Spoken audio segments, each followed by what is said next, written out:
Tomorrow will undoubtedly be one of the most bizarre Thanksgiving experiences that most of us have had.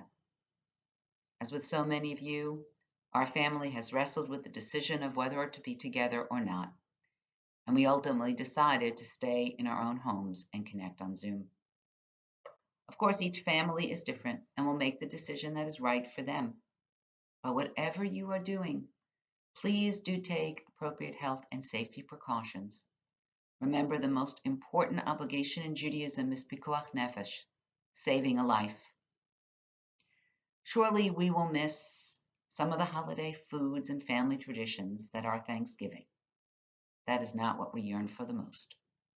After 8 long months of this pandemic, we miss simply physically being together with our loved ones, the embraces, actually sitting right next to each other, being in each other's presence. How precious is that proximity, that touch? We just didn't know quite how precious until it was taken away from us. So, how can we approach Thanksgiving 2020? Well, my family has decided to think like good old Auntie Mame and make Thanksgiving in July. After all, Thanksgiving isn't really about a particular date or even a particular meal. It is about a state of mind, cultivating an attitude of gratitude, being thankful for that which is most important in our lives.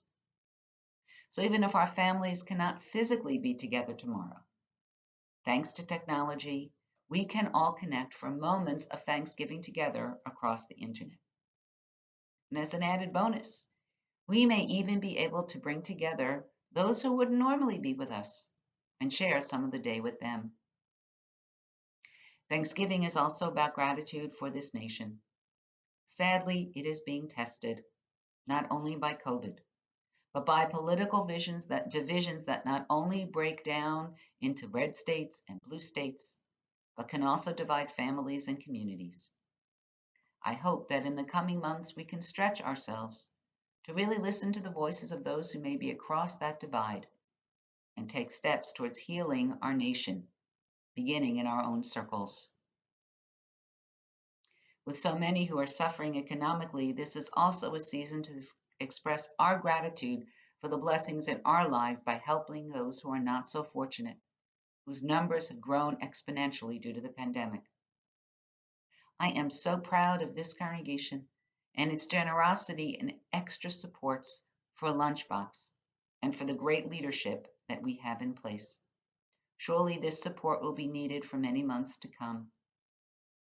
And thanks to those who contributed food and funds so that we could provide Thanksgiving baskets for 10 formerly homeless families who now have their own homes. There are so many ways that we can give and help feed the hungry without leaving the safety of our own homes. You can donate through Vassar Temple or directly to local organizations such as Duchess Outreach or the Crop Walk, which is still collecting funds, to name just a few. As winter approaches and the days get shorter, darkness surrounds us, and cold forces us indoors. Our safe contact with others will become more limited.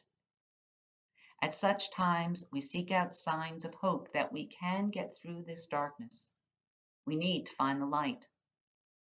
In a midrash, the rabbis tell how Adam was absolutely terrified as the sun set after the first Shabbat of creation, afraid that darkness would completely envelop him. So God directed him to find 2 pieces of flint and strike them together. Light burst forth, and Adam pronounced a blessing, the same blessing over the light of fire that we recite during Havdalah. Our people has carried light with us throughout the ages, even in our darkest hours. We have never given up hope for future redemption, for a better world, for a brighter tomorrow.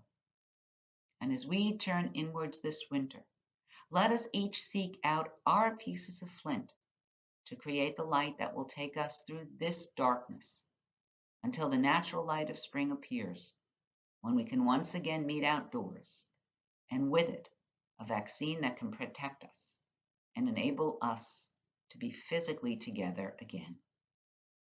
Many of us do find hope and support in our Vassar Temple community and in being together, even digitally. I invite you to join us. In just 2 weeks, we will light the Chanukiah, increasing the light each night. Yes, we will miss the beauty of our sanctuary aglow with all of those Chanukiot. But I look forward to seeing on Zoom each viewer a light with its own Chanukiah burning brightly, proclaiming the miracle of our people's survival and gratitude for miracles that are with us each and every day. May you and your loved ones have a safe and meaningful Thanksgiving holiday, and may you find joy in small moments and gratitude in daily living.